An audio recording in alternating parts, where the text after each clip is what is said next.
Chapter 15.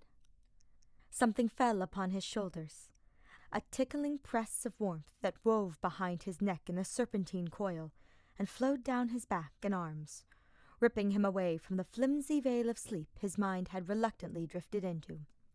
Hubert jolted in his chair, eyes wide, and hands scrambling at his belt for a weapon. "I am so sorry, Hubert. I did not mean to alarm you. There is a bit of a chill in the air, and I thought you could use a blanket while you rested."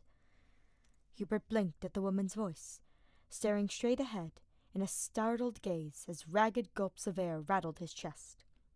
He reached up, his hand brushing against the thick blanket draped over his shoulders, the texture of soft wool soothing against his fingers. He closed his eyes with a calming sigh as he waited for the electric sparks of adrenaline to fizzle and fade away. He looked up to see a familiar wan but friendly face watching him with a warm smile, a smile that mirrored the one normally worn by the slumbering paladin. "Lady Penelope!" Hubert gasped. "My sincerest apologies for my hostile reaction." Hubert's attempt to stand was halted by Lady Penelope's gentling hand, placed on his trembling shoulder. "You need not apologize. After everything that has happened, I can hardly blame you for being on the lookout for danger," she said softly as she tugged on the blanket and drew it around his arms and chest, cocooning him in warm wool. The smile on her face shifted to a worried frown as her eyes continued to roam over him, taking note of the weary slump swooping his shoulders and the dark circles that wound around and hollowed out his eyes. "You really have not slept at all since returning to the monastery, have you?" "My sleep schedule is often irregular. 3 days awake is hardly an unusual occurrence for myself.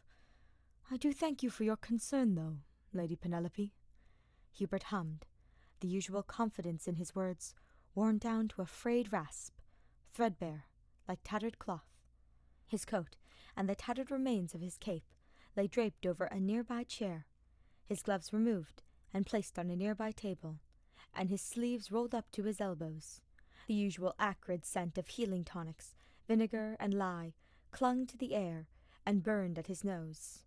Hubert's eyes flicked to the nearby window, noting the darkening rays of the setting sun, slowly sinking into the horizon and casting shadows across the monastery grounds. At his side, Ferdinand remained slumbering on the infirmary cot, copper hair, now cleaned and detangled of knots, fanned out across his pillow in fiery ringlets that glinted in the final shimmers of the day's sunlight. The color was starting to return to his cheeks. Skin that had been blanched to grayish chalk during captivity had regained some of its pink-tinged, sun-kissed hue. Scratches and bruises that had crisscrossed his face dulled to faint discolorations that would vanish entirely after another day of healing magic. His right arm in a sling, and the faint outline of the brace wrapped around his left knee poking through the blankets. Hubert's tired gaze drifted to Ferdinand's chest, ensuring it was still gently rising and falling to the rhythm of his sleeping breaths. Hubert reached out and grabbed Ferdinand's unsplinted left hand, carefully clasping it in his own. The skin under his palm was still clammy with chilled sweat, but warming under Hubert's touch. It had been 3 days since the rescue mission had been a success. Shortly after the clouds from the explosion had dissipated, Ferdinand had fainted, his body finally giving out after days of exhaustion and torturous battles. Hubert still remembered the way icy talons wrapped around his heart and squeezed it to a halt as he watched the other man crumple to the ground after trying to push himself to his feet. Had remembered the terror that had flooded Hubert's body in glacial cascades as he pressed 2 shaking fingers to Ferdinand's pulse point, nearly weeping with relief as he felt the light flutter beneath his touch.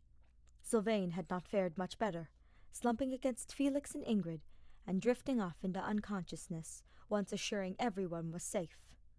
The 2 paladins had promptly been returned to Garrick Mock's infirmary for medical treatment. Most of the wounds had already been noted at the fortress, but still needed further tending. Under the dirtied bandages, a crosshatch of lacerations had been carved into the arms of both paladins, the sloppy incisions having been made when the fiends had extracted samples of crest blood from their bodies. Each of the cuts were in various states of healing, with some of the gashes reddened and weeping with pus from an untreated infection. In addition, Ferdinand had also sustained a torn ligament in his right knee, as well as a hairline fracture in his right radius, while Sylvain's cracked ribs still needed further healing. Aside from the noted injuries, both men had shown signs of mild dehydration that was remedied with cups of water and bowlfuls of broth. Relief had flooded through Hubert's body when Hanneman confirmed no additional crests had been added to their blood. What the two paladins truly needed was rest, not only for their battered bodies pushed to the brink of collapse, but to ease and soothe their minds after a week of constant torment. The hand on Hubert's shoulder gave him a gentle squeeze. "Ferdinand will be just fine." Lady Penelope smiled down at him as she blinked away a fresh set of tears. "Thanks to you." Hubert curled in on himself with an uncomfortable grimace, crawling tendrils of guilt chewing at his guts once more, like ants burrowing through a plank of rotted wood. It was Ferdinand's own indomitable strength and fortitude that brought him through such a horrific ordeal, one he should have never been subjected to had I been more vigilant in watching the movements of those abominable fools. "And yet, you were the one who stopped at nothing until he and your friend from Gautier were found," Penelope reassured him as she squeezed his shoulder once more. Firelight flickered in her eyes, the pale gauntness cast by her illness, washed away for just a moment in the radiant blaze, so similar to that of her son's. "You were the one who marched deep into an enemy fortress, faced unspeakable danger, and rescued my son against unimaginable odds. I am forever grateful for what you did for Ferdinand. Please, do not punish yourself for something that was not your fault." Hubert nodded numbly. He reached up to gently grasp Penelope's willowy hand, giving it a light squeeze. Eileen and Penelope had arrived in Garrick Mock shortly after the rescue mission had been launched, spirited to the monastery with one of Eileen's few remaining warp gems. The two mothers had waited fretfully for their return, Eileen pacing the entrance hall in long, flurried strides and muttering under her breath, while Penelope had rested on a nearby bench, the deep crags lining her face, making her already emaciated form appear nearly skeletal. Both women had lit up upon their return, Eileen wrapping Hubert in a tight hug, while Penelope embraced Ferdinand, who had been roused awake long enough to greet his mother with a weary smile. "Still awake, I see. You realize you do Ferdinand's convalescence no good if you end up bedridden with fatigue on a cot next to him," tissed another woman's voice, the tone curled with a faint touch of exasperation and gentle scolding Hubert was all too familiar with. A tired smile crawled across Hubert's face as he turned to see his mother striding across the infirmary with a steaming beverage held in her hand.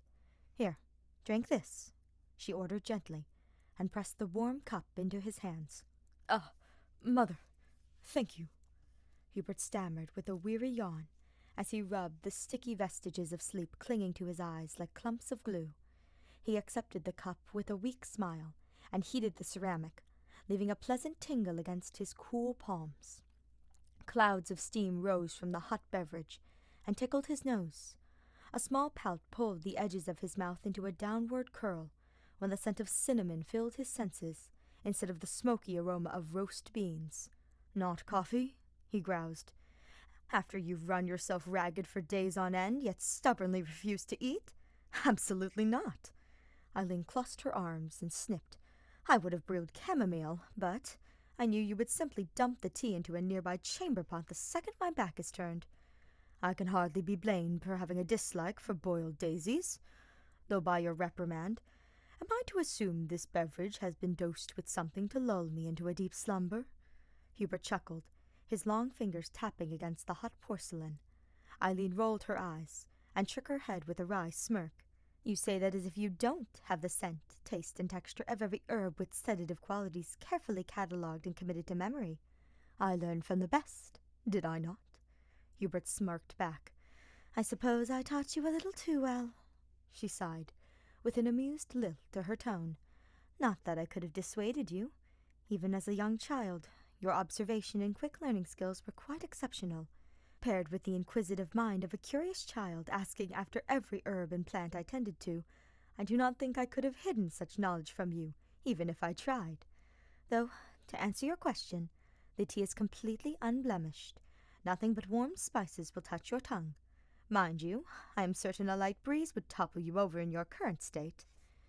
Hubert hummed skeptically and took a sip of the beverage. The warm liquid felt divine as it flowed through his parched mouth. He had not realized how thirsty he was until that moment, having not refilled his water canteen for some time.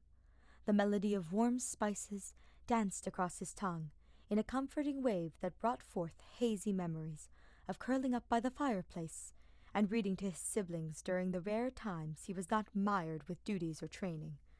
No bitter aftertaste of sleeping draughts sullied the flavor, nor the sharp tang of other herbal sedatives. He took another sip and continued to watch Ferdinand with a heavy sigh.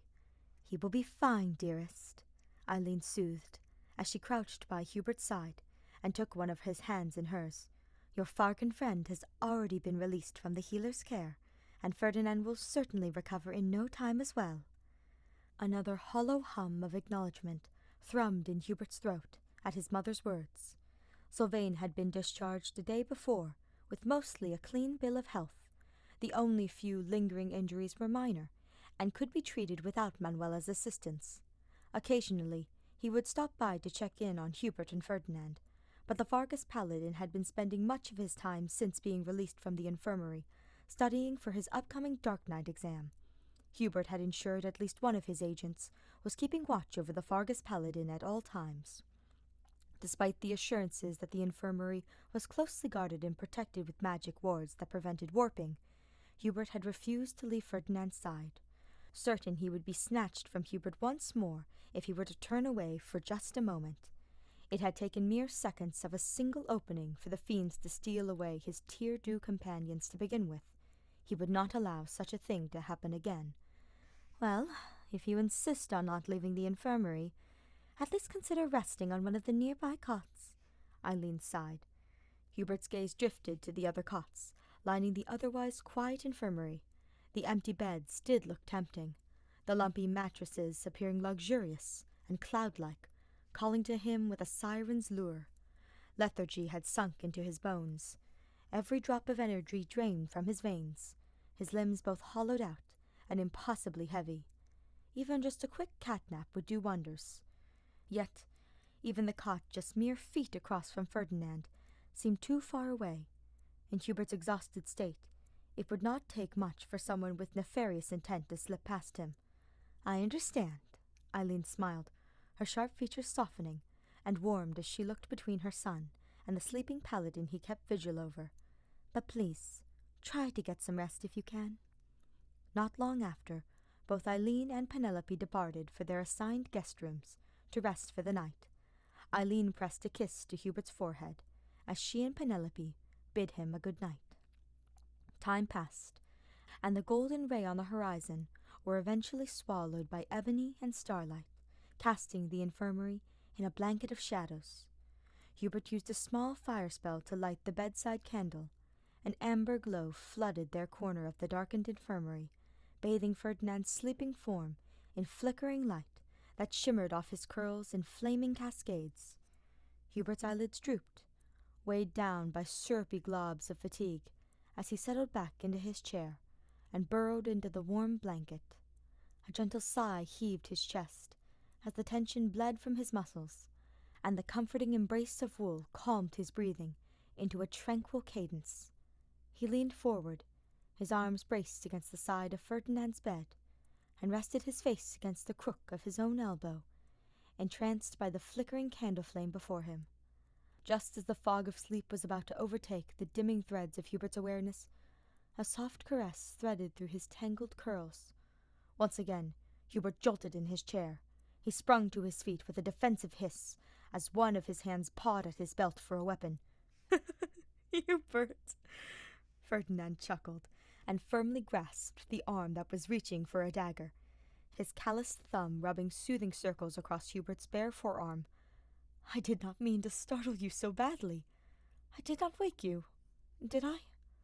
Hubert stared at the other man, mouth opened and stunned, while his brain scrambled to cobble together a coherent response.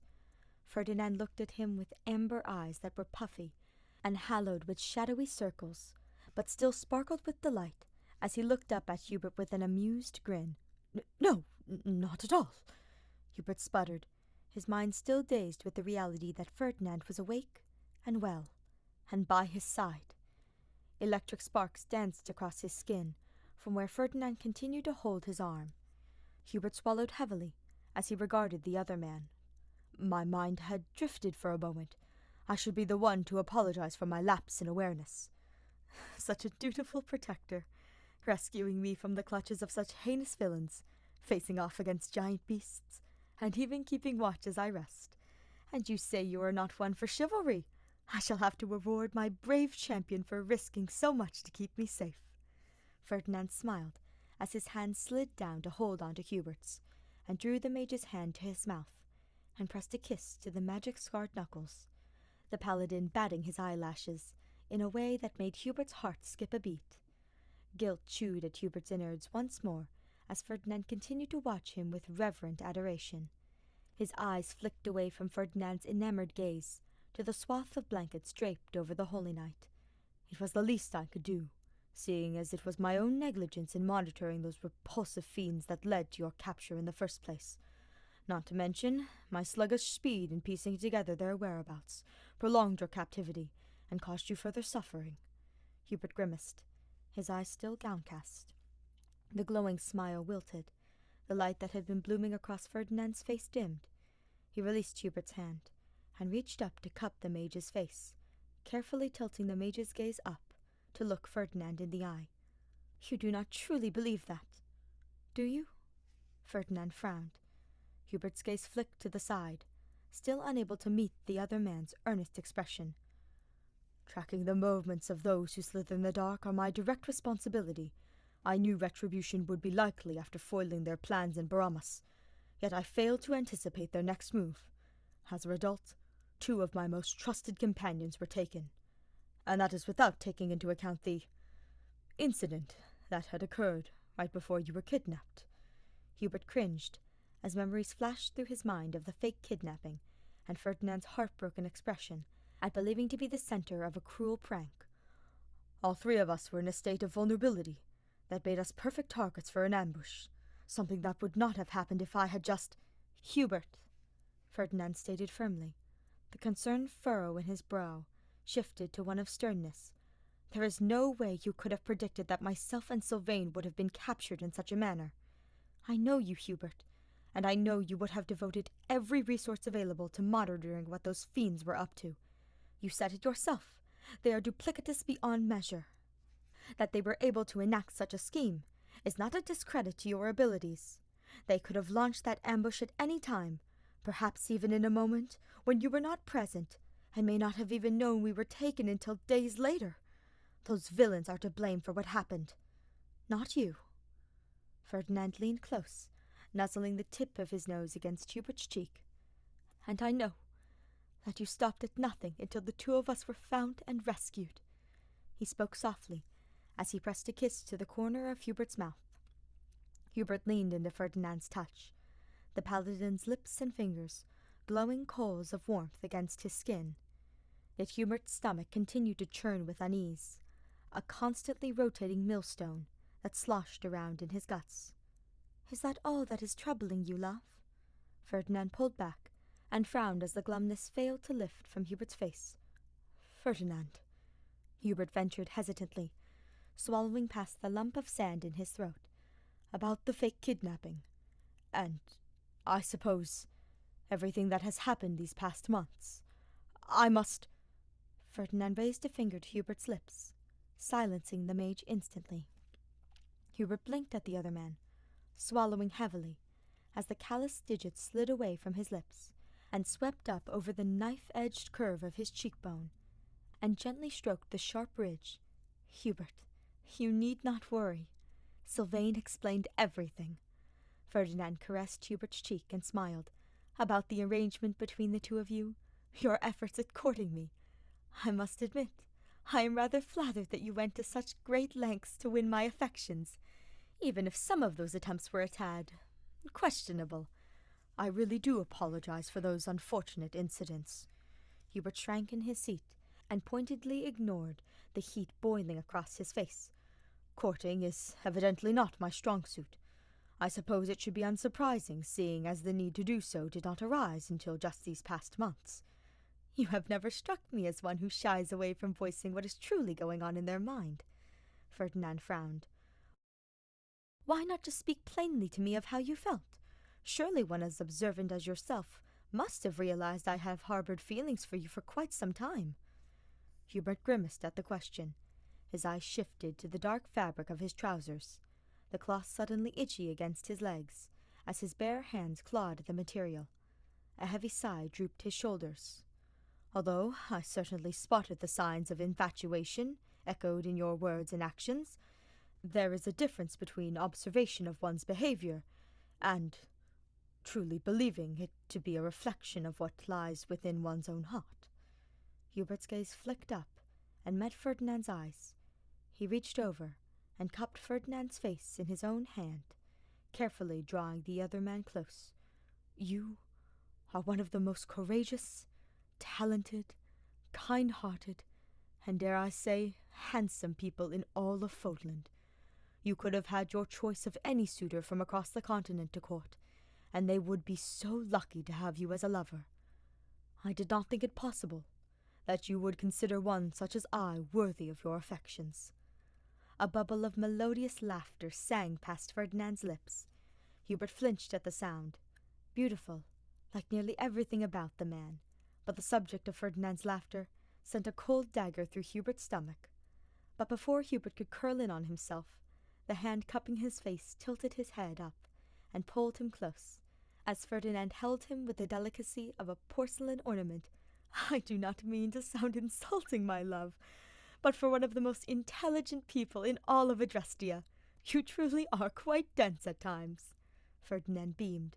The scarred pad of his right thumb swept across the sharp contours of Hubert's cheekbone, the rough texture smoothing over skin and sending shivers rippling through his body. I could compose entire symphonies, ballads and epics detailing your wondrous qualities. I would much prefer if you didn't. Hubert swallowed, as heat burned at his cheeks. Is that so? A devilish smirk lit Ferdinand's face. Because unless my ears have deceived me just now, it sounds as if you are in great need of reassurance. He leaned close and peppered Hubert's face with a trail of playful kisses as he spoke. I could write entire novels chronicling your loyalty, your cunning mind, and despite what many, including yourself, would say, filled with so much devotion towards those you care for. Ferdinand pulled back for a moment and watched Hubert with eyes that were overflowing with adoration.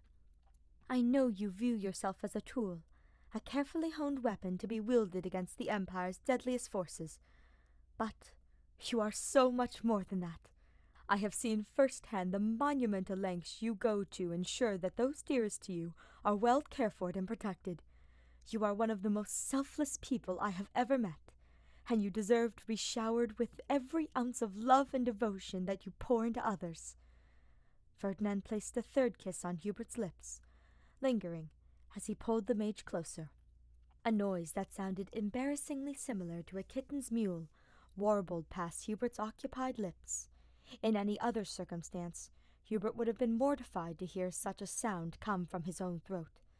However, in that moment, the ripples of warmth gliding down Hubert's body from where Ferdinand's lips and hand were pressed against him, he wanted nothing more than to drown himself in the other man's luminous glow. He wrapped his arms around Ferdinand and melted into the holy knight's kiss. Have I presented a compelling argument stating my desire to court you, my love? Ferdinand purred. Well, if every one of your accolades are going to be punctuated with the press of your lips, then perhaps I could use a little more convincing. Hubert smirked as he nuzzled against Ferdinand's cheek and placed a kiss against the delicate, freckled skin just above his collarbone. You imp! Ferdinand grinned and snuggled against him. A breath of silence fell upon them. The two men sat there for a time, wrapped in each other's arms, and drinking in one another's warmth. A blissful sigh seeped from Hubert's body as Ferdinand's scent, one of cedar and berries, filled his senses and flooded his mind and body with euphoria. The desire to fall asleep, curled up in Ferdinand's embrace, swelled inside him, but a prickling thought chewed at the back of his mind as his love remained uncharacteristically silent. "How are you? Really?" asked Hubert hesitantly, as he slipped out of their shared embrace and reached down to gently clasp Ferdinand's hand. "Sylvain had already spoken to me briefly of what the two of you endured, and I know from accounts of others who have been ensnared by those wretches that they do not treat their prisoners well." For a moment, Ferdinand's face paled, back to the ashy hue it had been back in the arena.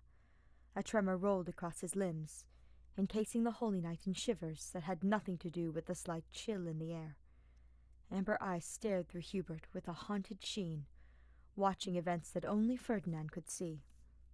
A shuddering sigh quaked Ferdinand's body, and he shook his head, as if to try to physically dislodge the troubling memories in his mind.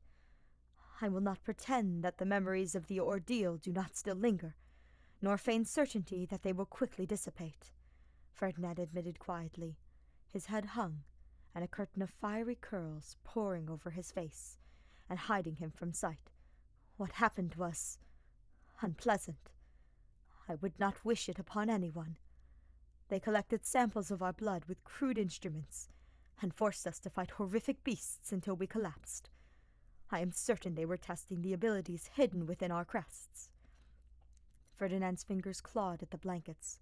The heavy fabric gathered in his clenched fists as he took another shaky breath. "Although it pains me that Sylvain went through the same ordeal, I am glad that I did not have to endure that hell alone. I do not know if I would have survived without his presence." "He shared a similar sentiment about you," Hubert whispered softly, "of how the two of you communicated through the walls of your cell." Ferdinand responded with a weary nod, another shudder crawling over his limbs. "How is Sylvain, anyway?"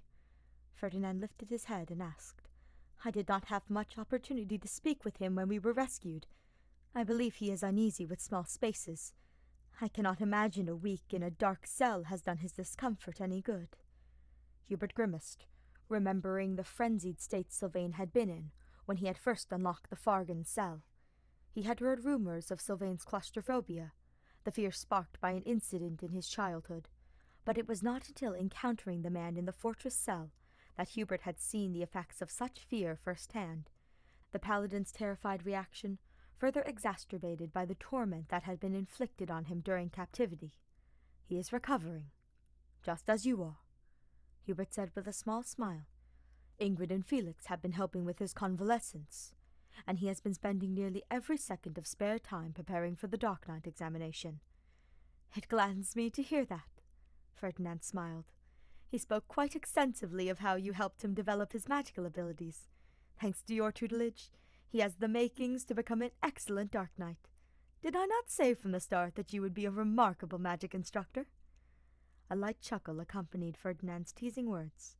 Hubert groaned as he recalled their shared conversation over tea so many months ago, when he had announced that he had convinced the professor to allow him to step down from his teaching duties. "Shower as much praise of my pedagogical abilities as you like. I will not be resuming my role as class instructor. One obstinate student was more than enough." Hubert snorted, the dismissive comment eliciting another light chuckle from Ferdinand. Calloused fingers continued to card through Hubert's hair and gently scratch at his scalp. Hubert leaned into the touch with a purr of contentment, his eyelids fluttering shut as he rested the side of his face against Ferdinand's shoulder. "You look exhausted. Have you not been resting well?" Ferdinand frowned as he swept Hubert's bangs away from his eye to get a closer look at his face. The fond smile lighting Ferdinand's face slowly dimmed once more into a worried countenance as his eyes combed over the dark circles ringing Hubert's eyes and the haggard lines that cragged the mage's face. "I wanted to ensure your recovery is going well, and that you would not be alone when you woke up," Hubert mumbled sleepily. And just exactly how long have I been here? Ferdinand hummed for a moment, the simple question strangely difficult to formulate an answer to in his sleep-fogged mind. Sylvain was released just yesterday, and he was in the infirmary as well for 2 days once we returned to the monastery. Hubert! Ferdinand squawked, flickers of indignation igniting in his eyes. If what you say is accurate, I have been in this infirmary for 3 days, and do not think I did not notice how fatigued you appeared even when we reunited in the arena. The mage groaned and slumped against Ferdinand, burying his face in the crook of the other man's shoulder, as he braced himself for another scolding concerning his neglective sleep habits. It is of little concern, Hubert responded with a sluggish murmur. Hubert? Ferdinand said warningly, a scowl crinkling his face. Have you gotten any sleep at all? Proper sleep, that is. I had a short rest in this chair just now. Hubert chuckled, even as fatigue dragged down his eyelids like a set of fishing hooks, and another yawn clawed its way up his chest. Ferdinand shook his head and muttered something under his breath before he scooted to the far side of the bed, temporarily dislodging Hubert from his shoulder, and pulling a small wine from the mage, and peeled back the blankets. He gestured to the narrowed, clear patch of bed beside him. Get in, Ferdinand ordered. Hubert silently blinked at the invitation. Magma washed over his face. The clouds of drowsiness instantly evaporated as volcanic heat crawled over his skin. If his cheeks had not been an inferno of crimson before, they had certainly bloomed into searing patches of scarlet that blazed over his face and bled down his neck at this point. That is hardly appropriate in a public infirmary, he sputtered. Hubert chewed at his bottom lip as he tried to stifle the parade of fantasies dancing through his mind of what he would imagine sharing a bed with Ferdinand would entail. This time it was Ferdinand's face that pantomimed the hue of a tomato. I did not mean we should, at least not in the middle of... I am simply... Sleep, Hubert! I am talking about sleep! He squeaked. Ferdinand took a deep breath and tried again, this time with an irate frown aimed at Hubert. I was merely suggesting we share the cot, so that you can have some proper sleep. You have made it abundantly clear that you have no intentions of returning to your personal quarters for rest, and I cannot abide you running your own health into the ground. You nearly dozed off, resting against my shoulder a moment ago. A bed will be far more suitable for a man of your tall stature. It will do the Empire no good if the famed Hubert von Vestra is put out of commission due to a pulled muscle in his neck. Hubert gaped at the other man, and internally prayed that the heat coursing through his body was only going to his face. Unless, of course, you would like me to inform Lady Eileen that you have been grossly neglecting your own health. I was awake long enough to know she is still here as well. Ferdinand narrowed his eyes and sniffed.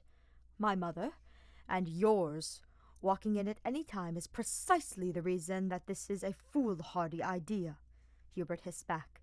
Hubert, I am sure she will be happy that you are finally getting some much-needed sleep. Ferdinand sighed. Please, just join me so that you can get some rest. You truly do need it. Hubert swallowed and stared at the inviting space at Ferdinand's side as flames continued to simmer across his cheeks. The soft bed and the warm arms of the man occupying it were both tempting. The same hooks Hubert had felt latch into his heart and draw him close to Ferdinand back at the arena tugged at his chest once more. An inseparable, magnetic pull, joining the two men together.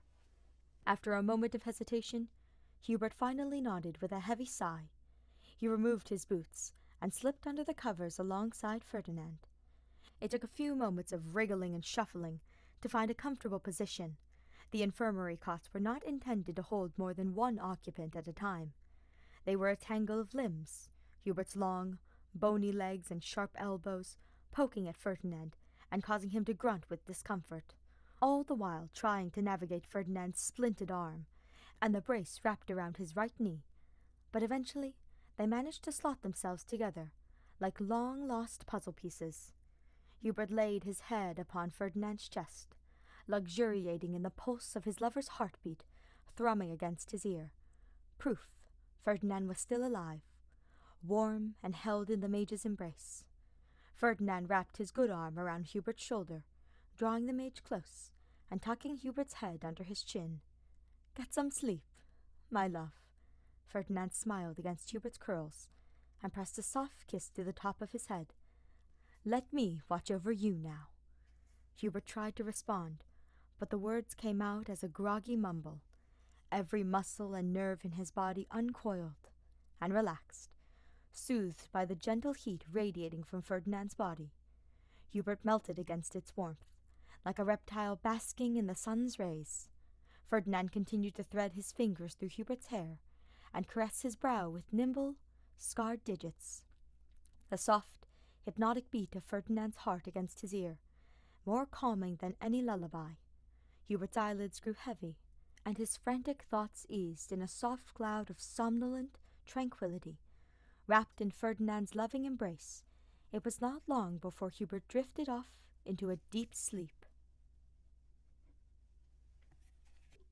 Sun washed over the monastery ground, heralding the coming of spring in a triumphant glow, the crisp lone moon air flowing from the nearby mountains no longer so bitterly cold and biting through one's numbed flesh.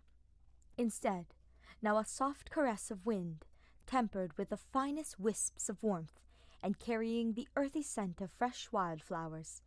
Adrestia rarely saw snow, even along its northern borders, and Garrick Mock, as well as the surrounding area, was protected with ancient magics that staved off any winter storms that unexpectedly drifted south from Fargus and Leicester. Only a few stray snowflakes ever touched the monastery grounds. That said, the gusts of wind could still cut like knives, even if the temperatures had been unusually warm that season. Soldiers and support staff for the Imperial Army had taken advantage of the temperate weather, strolling through the gardens, budding with fresh spring flowers, and taking picnics among the grassy yards. Laughter flitted about the air, melodious in merriment and light-hearted chatter, the war forgotten for just a second. A week had passed since that night in the infirmary, the night Hubert had drifted off to sleep to the sound of Ferdinand's heartbeat, surrounded by the warmth of the other man's arms. As expected, Ferdinand had been released from the infirmary the very next day. A few minor injuries remained that still required attention, but Manuela had deemed him fit enough to recover on his own. The mental wounds from the ordeal would take the longest to heal. Although both Ferdinand and Sylvain both put on convincing shows to mask the trauma left by their captivity, it was clear that the ordeal still weighed on their minds. Ferdinand startled much more easily when accidentally snuck up on, and Sylvain's pre-existing unease with small spaces had become even more pronounced. That said, with support from friends and loved ones, the two paladins were recovering. Eileen and Penelope had departed shortly after Ferdinand was released from the infirmary, using the last warp gem to spirit them back to the Vestre cottage in Hrim. Both mothers had wrapped Hubert and Ferdinand in tearful, tight embraces as they pleaded with their sons to stay safe and look out for one another. Hubert and Ferdinand had vowed to do everything in their power to protect each other and return home safely. Now, days later, Hubert found himself waiting just outside the training grounds, a smile tipping the corners of his mouth as he watched the two people at the entrance, one of whom was garbed in the distinguished onyx spikes of Dark Knight armor. Hubert had secretly watched the practical components of Sylvain's exam earlier that day. The test had started off with performing a series of lance and horseback maneuvers, all of which were executed with flawless proficiency. Next, Sylvain had been asked to demonstrate his magic abilities. A gleeful smirk had lit his face as the training dummies lining the yard had crumpled one by one to spells of Bolganone, Sagitta, and Ragnarok. Even the judges had gasped in awe as a dome of fire erupted over the field during the final spell. The final component of the assessment involved combining those abilities, as well as his tactics knowledge, to break through a fortified gate that had been cobbled together with hay bales and wooden planks, and covered with heavy great shields. Sylvain had blasted through the structure within minutes, thoroughly impressing everyone who observed him. Now, with the written component of his exam finished just an hour earlier, and fitted with his new, well-earned armor, a freshly promoted Dark Knight nearly vibrated with excitement as the professor handed him a rolled-up scroll with a proud smile. Sylvain nearly toppled over as he bowed to the professor when accepting the certificate. Sylvain turned, blinking in surprise when he caught sight of Hubert, before a glowing smile lit his face. With a final word of farewell to the professor, Sylvain dashed towards Hubert with a beaming grin, and his newly earned certificate clutched in his hand. "I received word that a new Dark Knight has joined our army ranks." Hubert nodded, and gestured to the black armor his companion wore. The spikes still gleamed of freshly forged steel, the dark metal glossy and smooth, like unscratched ice in the afternoon sun. "That armor suits you. I know you will bear it well, and do your new title proud." "Guess the professor already told you, huh?" Sylvain chuckled, his voice cracking with uncharacteristic bashfulness, and a light blush dusting his cheeks. "Indeed she did. I believe congratulations are in order." Hubert smiled at the newly certified Dark Knight. "Not only were you successful, but according to the professor, you passed with the highest test scores ever received for this examination. Given that the Dark Knight examination is among the most difficult of qualifications to accomplish, you have achieved quite the remarkable feat. Though hardly a surprise given your immense talents in not only equestrian and lance-wielding, but tactics and spellcraft as well. I was not lying when I said you had the makings to be a great spellcaster, and your achievements today have been proven as such." "Yeah, well, I had a pretty good teacher too." Sylvain grinned with another shy chuckle as he scratched the back of his head. "Such modesty at a time like this," Hubert teased. "And here I thought you would be taking advantage of your newly earned title to woo any noble ladies visiting the monastery. Oh, come on, you know most of that act is bullshit." Sylvain rolled his eyes and chuckled. "True enough," Hubert smiled. "Still, it does you no credit to downplay such a remarkable achievement. You should be proud of what you accomplished." "If you say so," Sylvain said with another bashful chuckle. The shy smile quickly shifted to a mischievous smirk as he continued to regard Hubert. "So, speaking of developments over the past few months and wooing others, sounds like things are going pretty well with you and Ferdinand." Ferdinand chirped, a sly grin stretching across his face.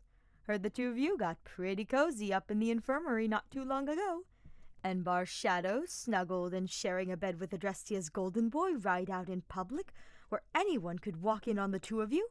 Didn't think you had it in you, Hubie." Sylvain clapped him on the shoulder and waggled his eyebrows in a suggestive manner. Hubert glowered at the lewd implication.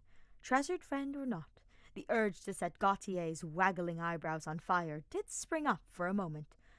"Whatever lurid fabrication your mind has concocted, I assure you the truth is not some licentious scene from whatever work of erotic fiction you have spinning in your head."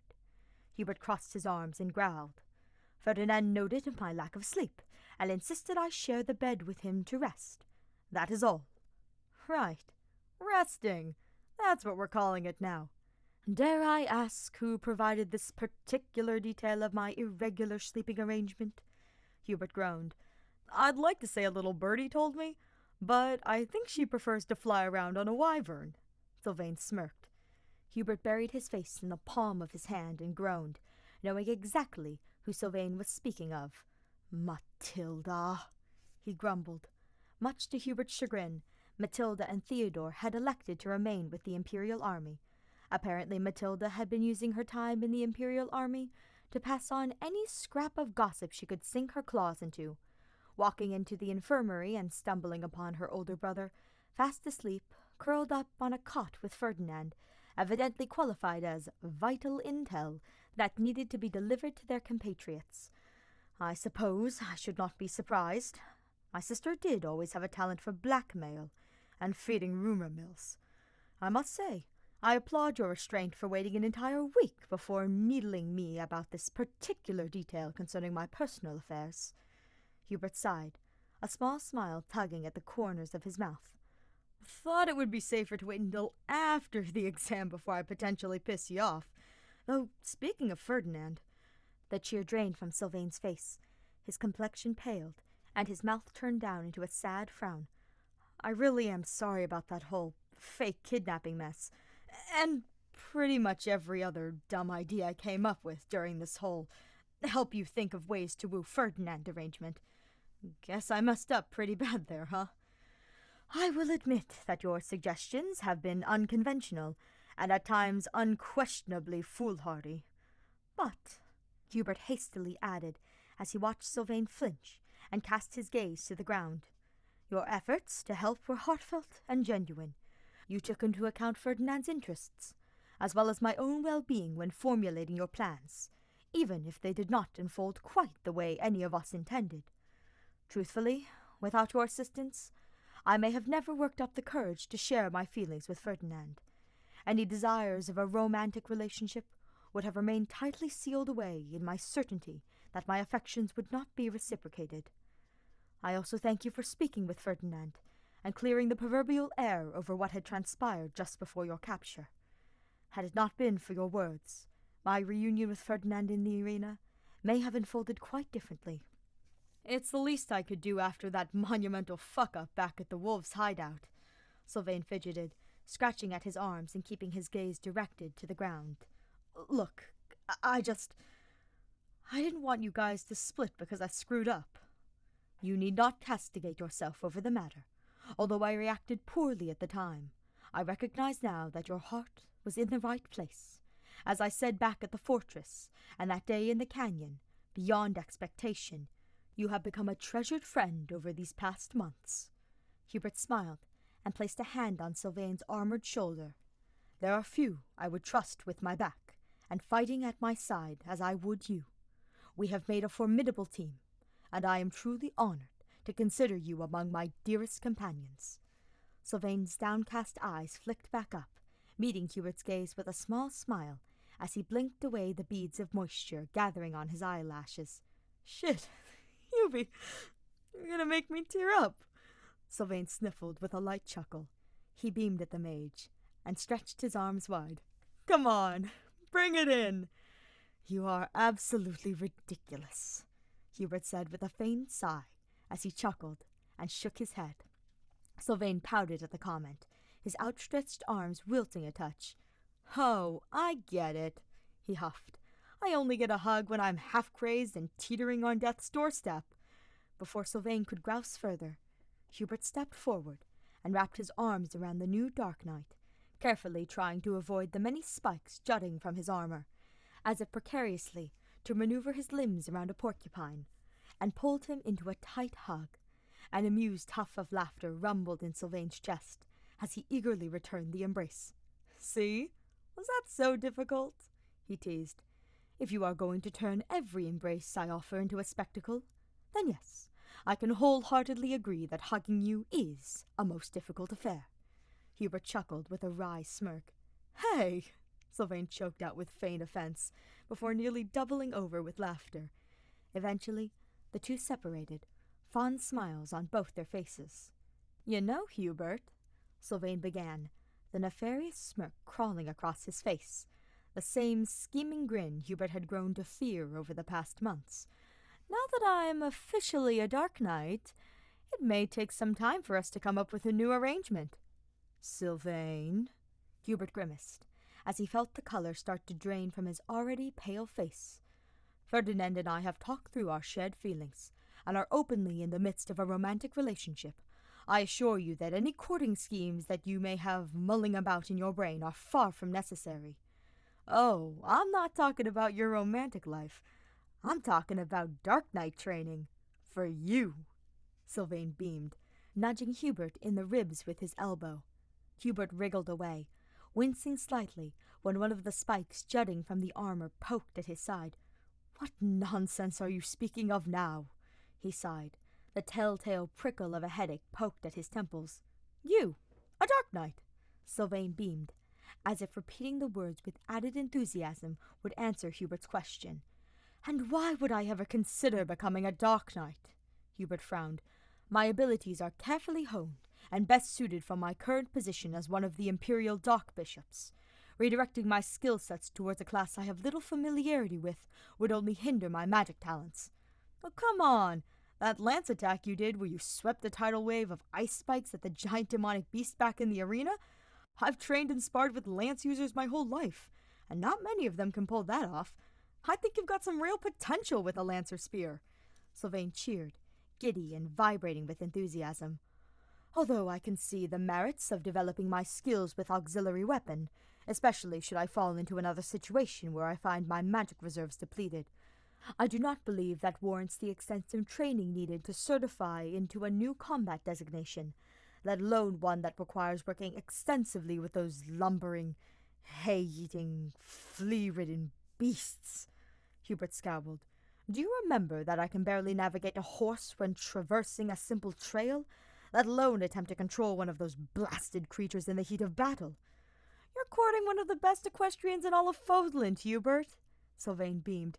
I'm sure Ferdinand would be delighted to give you some pointers, when the two of you aren't practicing other types of riding, that is. Sylvain! Hubert sputtered, as fire blazed across his face. Mark my words. I swear I will douse me with mire, slip nightshade into my bergamot team, ram a dagger through my eye. I've heard all your threats before, Hubert, Sylvain quipped. Plus, you've got me to help you with your lance training and horseback riding, too. With our help, we'll have you donning your own shiny set of black spiky armor in no time.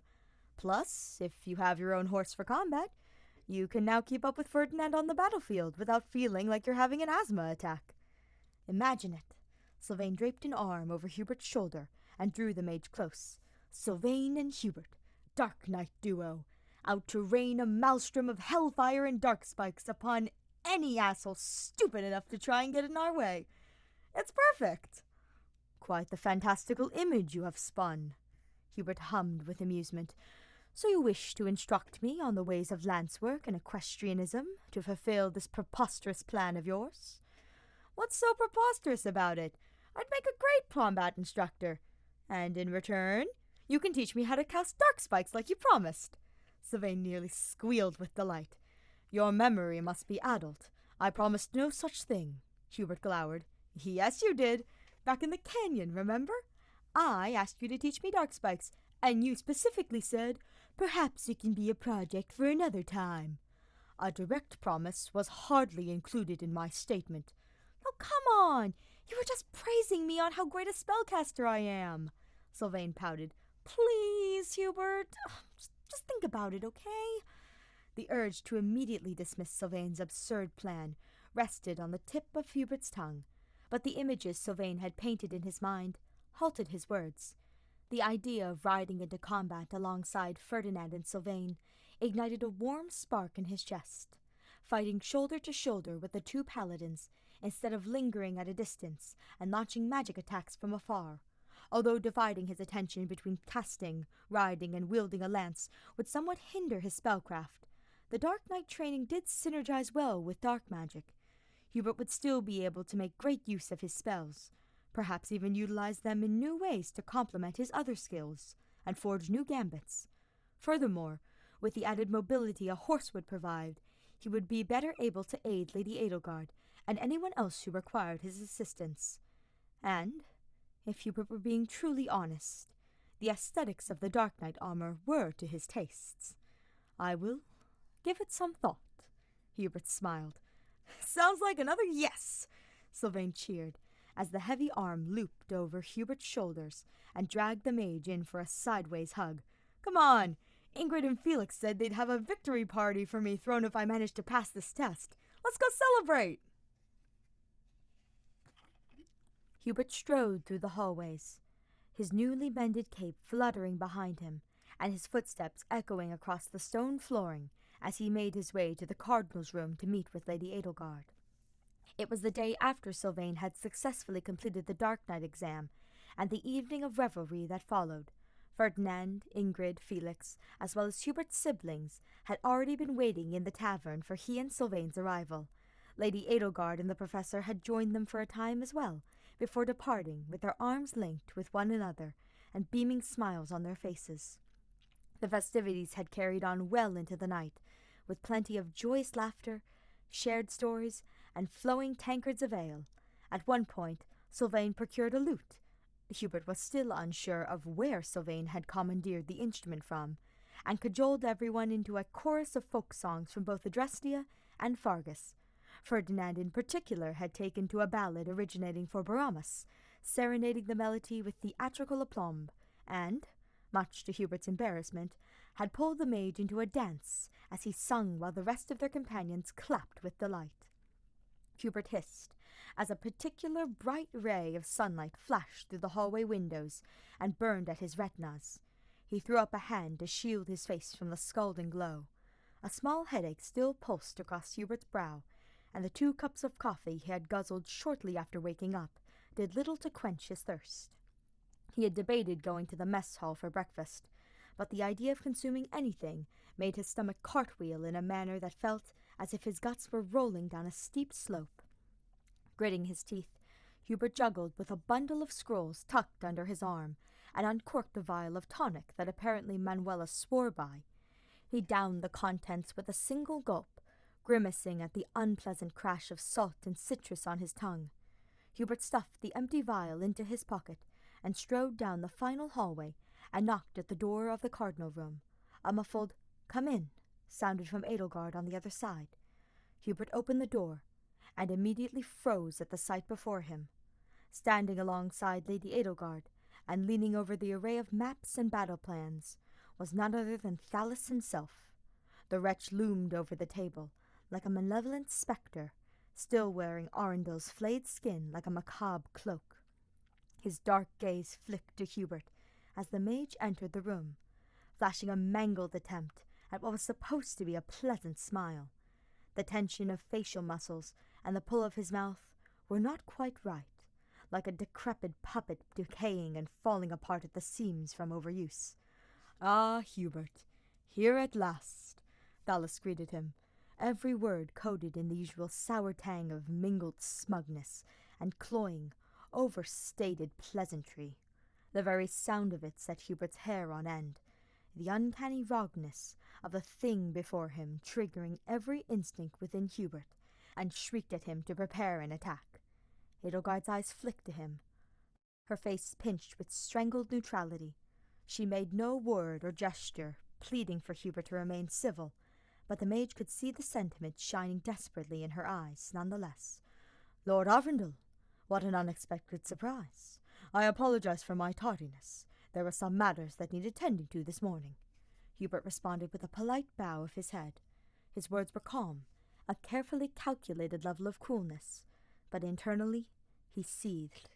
He thought of all the pain and suffering that had been inflicted upon Ferdinand and Sylvain while held captive by the foul maggots, thought of Odysseus' vile words, and how cavalierly he had spoke of disposing of Ferdinand once the Holy Knight was ripped apart by monsters. Rivulets of dark magic bubbled through his veins, screaming to be released in a downpour of mire. The urge to carve the demon's smarmy grin from his loathsome face and feed the beast its own festering visage raged through Hubert like a wildfire. Hubert clenched his fists, took a deep breath, and forced the rage down to a low simmer. It was not the time for revenge. Not yet, at least. "I hear there has been quite the excitement these last couple of weeks. 2 of your high-ranking generals abducted, no less. A relief they were found safely and returned." Arundel crooned, every word congealed with slimy, feigned sympathy. Thallas's words of mocking consolation sent another wave of sparks igniting through Hubert's nerves. Yes, a rogue band of miscreants were behind the abduction. Fortunately, the wretches were located, our generals rescued, and the fiend's horrendous base destroyed, Hubert stated thickly. His hands remained clenched, blunt nails stabbing into his palms, as he willed away the furious trembling that threatened to spill over his limbs. "A dreadful ordeal, though one I had no part of," Thallas stated, his face carefully impassive. "Lies. I suppose it would be difficult to know every inner working of their own faction, as well as the agendas held by every high-ranking lieutenant," Hubert hummed with a tiny smirk. The words hit their mark. Pools of darkness flashed in Thallas's borrowed eyes, like boiling ponds of ichor. The mask of civility slipped, peeled back for just a second, and exposing the demon beneath. "Uncle, I assure you, our plans are underway for our final push of the war. We will be marching on the kingdom shortly. I imagine you will have much to prepare on your end as well." Edelgard cut in, flashing Hubert a warning look. "But of course, dear niece, I did not mean to interrupt your preparations. I only wanted to ensure that there were no misunderstandings in light of current events."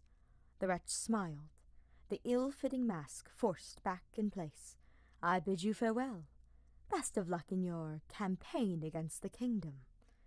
With that, Thallas bowed to the two of them one last time, and departed, the cape of his bishop vestments fluttering behind him like a blood-stained war banner. After several minutes, Hubert ducked his head outside, confirming the foul wretch had truly left. Relief sagged his body, as nothing but an empty hallway met his sight. He slipped back into the cardinal room, closing and locking the door behind him.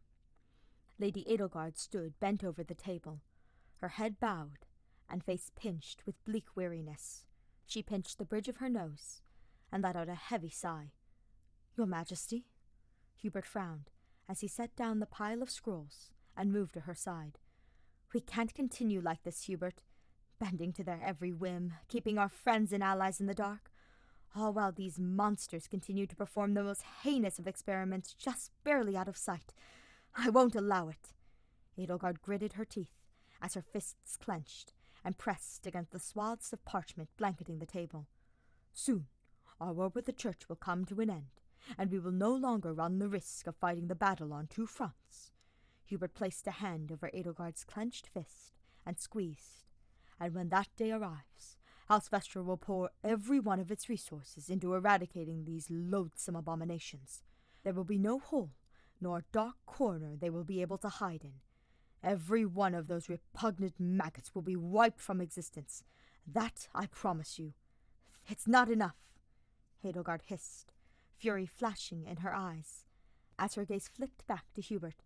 "Those monsters kidnapped and tortured two of our most decorated generals, two of our dearest friends and loved ones. We were lucky to get Ferdinand and Sylvain back as quickly as we did. Flames know things could have gone much worse had we been a day or even hours later. They cannot be allowed to get away with that." "What do you propose?" A ripple of unease fluttered through Hubert's words. A devious smirk lit the corner of Edelgard's mouth, her eyes combing over the map before her and following the webs of roads branching through Fargus. "These foul creatures targeted our own generals. Perhaps we should return the favor." Hubert's own gaze of Edelgard's line of sight, his eyes widening when they fell upon a familiar fortress situated near the border. "Are you suggesting Aryan Road? We march on the Silver Maiden and take out Cornelia," Edelgard declared, sparks of brimstone burning her eyes. Hubert opened his mouth, the beginnings of a protest dancing along the tip of his tongue. Thallas had eyes everywhere, his visit moments earlier a show of the very power he wielded over them. If a single misstep, even the slightest whisper of Hubert and Edelgard conspiring behind the fiend's back, were to reach their ears, the result would be catastrophic. Horrors beyond imagination, every nightmare he had flashed in Hubert's mind, would be rained down upon everyone and everything he held dear, and Lady Edelgard's dreams of a new Fodland built on equality would be reduced to dust. Though, despite Hubert's unease, the words died before they took shape. More images washed over his mind, of Sylvain lashing out at him from a dark cell, near rabid with terror and pain, the way the paladin had collapsed against him in tears when Hubert was able to prove his identity. Images of Ferdinand wounded and nearly dead on his feet with exhaustion, as he was forced to face off against beast after beast in a twisted arena spectacle. The haunted look of the face of Hubert's beloved, as he hesitantly confided in the mage of the week of horrors he had been forced to endure. Hubert also remembered the young girl, one of hair that had once been chestnut brown, stagger from the depths of a nightmarish dungeon deep in the bowels of Enbar, a girl caked in scars and grime, with hair bleached bone white. A girl who had stared at Hubert with familiar lavender eyes that brimmed with terror and were void of recognition, but still took his offered hand as he guided her to safety. Hubert released the breath that had been tangled in his chest, his path ahead clear. "Very well, Your Majesty," Hubert answered resolutely, his hand squeezing at Edelgard's clenched fist. "I will begin making preparations for our change, of course, immediately." It was the day before the march into Fargus. Those situated at Garreg Mach were given time off to write or to meet with loved ones, and to sort out any personal affairs before the grueling campaign north of the border. There was no telling how long they would be in enemy territory, no telling who would even survive to return home. It was the final push of the war. One way or another, their long fight with the Church and the Kingdom would finally come to an end. Despite the tension and uncertainty that hung thick in the air, like the sticky press of humid fog, most of those stationed at the monastery were in good spirits. Many had opted to take advantage of the fair weather to host outdoor parties and picnics. A small concert was held for the soldiers and orchestrated by Dorothea and Annette. Light-hearted tourneys were held in the training grounds. The clatter of wooden weapons and a cacophony of cheers rang over the monastery. The professor was once again teaching Lady Edelgard how to fish at the pond, while Bernadetta quietly tended to the plants in the greenhouse nearby. Not far from the gazebo, Linhart and Caspar were busy at work, poking and prodding at the amplifier device they had managed to pilfer from the acolyte's fortress before it exploded. In a quiet corner of the monastery grounds, Hubert and Ferdinand lounged together, in the shade of a budding apple tree, basking in the glimmers of sunlight that filtered through the gnarl of branches, and reveling in each other's warmth. Hubert lay curled up on the soft grass, his head in Ferdinand's lap. A purr of contentment rumbled in Hubert's chest, as Ferdinand's calloused fingers carded through his thick curls and scratched at his scalp. The mage's eyelids fluttered closed, soothed by his lover's touch, and the musical sound of Ferdinand's voice coursing through the air. "I am happy to see that Edelgard and I are of the same mind about the importance of establishing accessible schools for the common folk once the war has come to an end." Ferdinand spoke with simmering enthusiasm. Hubert hummed at both his love's words and the gentle caresses stroking his brow. "Enbar is an obvious choice, though an academy should still be established in Boramis as well, and we should not rule out setting up smaller schools in more rural parts of the country as well. One should not be barred from higher education simply because they do not live in geographical proximity to one of the Empire's larger metropolises." "It sounds as if the two of you have the future of Adrestia all planned out. At this rate, the two of you will hardly need me at all," Hubert teased. He nuzzled his face against Ferdinand's stomach, the soft fabric of his tunic tickling his nose, as he breathed in the scent of berries and cedar that always clung to the man. "Perish the thought!" Ferdinand gasped, affronted. "Your presence will always be needed. You are one of the Empire's most trusted advisers. Furthermore, I do not believe every threat or danger to the Empire will instantly vanish once the war concludes.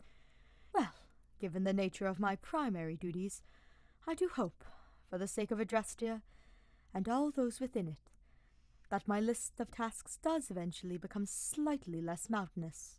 Hubert hummed as he snuggled closer.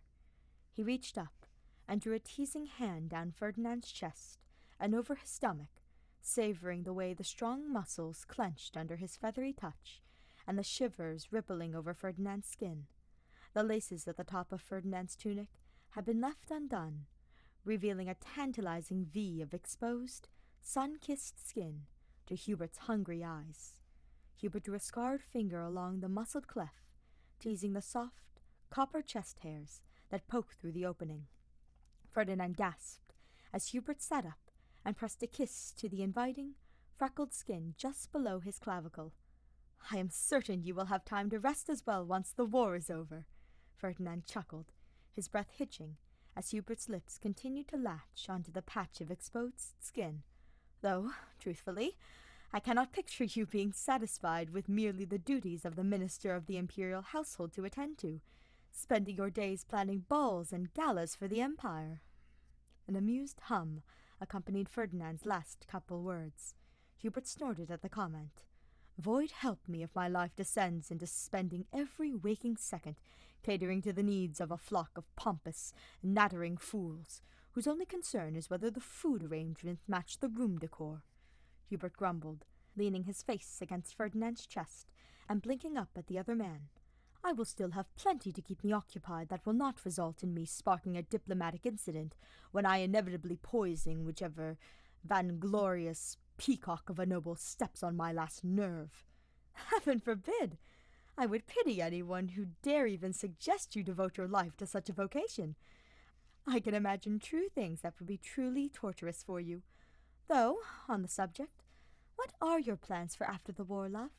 You have not spoken much of what will happen once the kingdom and church are finally defeated," Ferdinand asked, as he carded his fingers through the swaths of hair hanging over Hubert's right eye, winding one of the thick curls around his finger and watching it spring free. The question hung heavy in the air, a simple inquiry, and one that many were contemplating with the final push of the war drawing near. Yet to Hubert it bore the weight of an avalanche, one strong enough to smother any vestiges of hope Hubert dared try to cling to.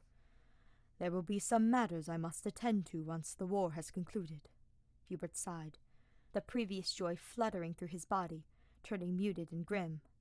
"Some loose ends that must be carefully tied, once we are no longer preoccupied with our conflict with the church and kingdom. You are speaking of those who slither in the dark, are you not?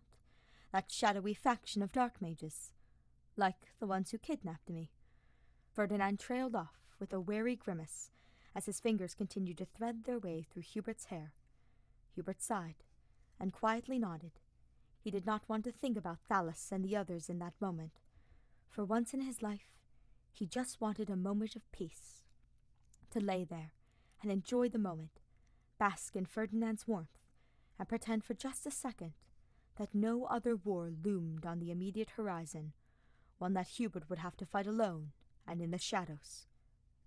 "Ferdinand," Hubert began hesitantly, his tone somber.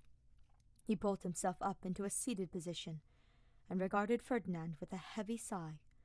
"Once the kingdom and church have been defeated, there remains another battle that must be fought. Not one that is battled through the formal clashing of armies, but one of subterfuge and knives in the dark. A war in the shadows, if you will. One that House Vestra has been preparing for years. I do not know how long this new battle will take." Hubert swallowed past the painful lump in his throat as he continued to speak, gaze flicked to the ground and unable to meet Ferdinand's sad eyes. "But it is a battle that cannot be avoided. What you have encountered, as horrific as it was, is only a fraction of the atrocities these monsters plan to rain upon Fodlan. They cannot be allowed to slither their way into a position of power and terrorize the people of this world any longer. I am sorry, Ferdinand, but this is how it must be." "I see." Ferdinand's bright countenance wilted, Hubert's heart clinging to the look of defeat washing over his lover's face. "I know you mentioned you have been tracking these fiends for some time, but I had hoped, that the mountain base that was destroyed would be the end of them. It would seem I was sorely mistaken." Silence fell over them once more, no longer the comforting peace of two lovers quietly enjoying one another's presence, but a thick, suffocating shroud that drowned out the rays of light and cheer that had enveloped them moments earlier. Hubert cursed himself for bringing up the subject. He should have deflected Ferdinand's question, provided a happy fabrication that would appease him for the meantime. Suddenly, Ferdinand's face lit up, and he regarded Hubert with a self-satisfied grin. "Well, I suppose that settles it. I will just have to accompany you while you rid Frodland of these loathsome villains," Ferdinand declared. "If the remaining curs are any bit as wicked as the fiends who abducted me, then you will need all the assistance you can get." Hubert jolted and balked at the other man. "You cannot seriously be suggesting fighting alongside you as you battle these shadowy fiends? That is precisely what I am proposing, and I will hear no word of protest on the matter," Ferdinand stated firmly. "Out of the question," Hubert barked. You have barely recovered from your last encounter with those vermin. I almost lost you back in that fortress, and I will not allow such a thing to happen again. What those villains did to Sylvain and I is precisely why I must help you cut down these monsters," Ferdinand retorted, his countenance darkening a touch. "I may not know the full extent of what these demons are capable of, but I do know that I never wish for anyone to suffer through the same ordeal again. If you will not formally accept me working at your side, I will merely follow you wherever you go. One way or another, I will be taking part in this next war." Indignation burned at Hubert's cheeks as Ferdinand watched him with equally blazing stubbornness. Hubert's first instinct was to instantly shut down Ferdinand's idea. The war in the shadows was far too dangerous. Dallas and his wretched followers far too devious. Ferdinand had little training in espionage, and could easily turn into a liability for covert missions. However, before Hubert voiced his protests, more thoughts flitted into his mind. There would be nothing stopping those wretches from attacking Ferdinand again, while Hubert would be preoccupied. It would be easier to keep watch over him if he were fighting at Hubert's side, and, if Hubert was being entirely truthful, the idea of fighting alone for months, or even years on end, had weighed unpleasantly in Hubert's guts. The flames of anger fizzled and faded, and calming coolness enveloped his body. A small smile tipped the corners of Hubert's mouth as he watched the other man, his heart fluttering with adoration. Perhaps it would be nice to work alongside someone close and trusted. Good. A pleased smile lit Ferdinand's face. He leaned down and pressed another kiss to Hubert's lips. "It would seem our partnership is just beginning. With my lance, combined with your magic, we shall be an unstoppable duo. A dazzling sight on the battlefield, transcended beyond compare. Like a pair of glittering gems, the right and left hands of the Emperor, working together to bring Fodland into a new dawn, the twin jewels of the Adrestian Empire." Ferdinand beamed, his arm extended with theatrical extravagance as he announced their shared appellation, a hopeful lilt sparking in his amber eyes as he awaited his love's response. Hubert gaped and blinked at the absurd epithet, heat of embarrassment quickly blooming across his cheeks. "Please tell me you have not been referring to ourselves with that ridiculous moniker." Hubert groaned. He could already imagine the shit-eating grin on Sylvain's face, and subsequent teasing once he received word of the preposterous title Ferdinand attached to them. "Ridiculous? I will have you know that this title is one of the highest resplendence and honor, one that shall reach the far cries of the Empire, and be remembered for years to come when people hear our names." Again with the dramatics. "Dramatic? You were the one who was just morosely insisting on marching into another war without any sort of aid." Hubert chuckled, and leaned forward to kiss away the endearing pout on Ferdinand's face, making the other man giggle lightly in response. The kiss lingered for a moment, savouring the taste of the fruit-blend tea still coating Ferdinand's lips. "I concede you may have a point." Hubert smiled as their lips parted. He snuggled against Ferdinand once again, practically sitting in the Holy Knight's lap and leaning his head on Ferdinand's shoulder. A beat of silence passed between them, before Ferdinand spoke again. "I know you will still have your duties and loyalties to Edelgard, but perhaps, once the dust has settled, and our matters with both wars come to an end, you could come home with me. To Ayr," Ferdinand said softly. Hubert lifted his head and watched Ferdinand with a fond smile. His love smiled back at him, eyes shimmering with hope as he awaited Hubert's answer. Hubert wound his fingers through the copper ringlets flowing down Ferdinand's shoulders, and sparkling like spun gold, and brushed the stray locks away from his radiant face. Streams of pure happiness flowed through him at Ferdinand's invitation, joy that danced along Hubert's nerves and left him feeling weightless, his mind already jumping to the years ahead, thinking of the two lounging together in the sunny vistas of the Ayr coast, and watching over the rolling waves of glittering sapphire from the Pearl Sea, the two tangled together and serenely listening to the soothing pulse of the surf, gently washing over beaches of sparkling bronze, breathing in each other's scents, and warmed by one another's embrace. Hubert leaned forward to press their foreheads together, both men humming with contentment at the tender gesture. "I would like that," Hubert whispered softly, and dipped his head to kiss Ferdinand again. "I would like that more than anything." "Aw, that's adorable!" cheered a familiar voice from a nearby bush. Exasperation prickled at the edges of euphoria, still floating through Hubert's body.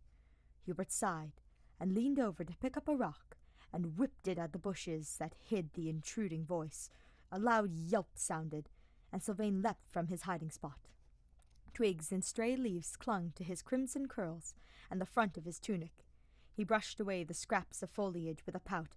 Okay, I'm leaving, promise." Sylvain huffed, a bright grin lighting his face. He turned to jog away, yelling over his shoulders as he departed, "I expect an invitation to your wedding!" Both men shook their heads and smiled at the fleeing dark night.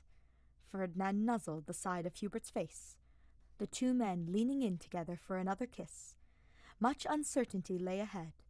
There was no telling what would happen once the imperial army marched into Fargus, and those who slither in the dark remained a dangerous variable lurking just out of sight. But no matter what happened, whatever the challenges the future held, those closest to Hubert would be at his side to see it through, walking with him as they entered a new dawn for Adrestia and all of Fodland.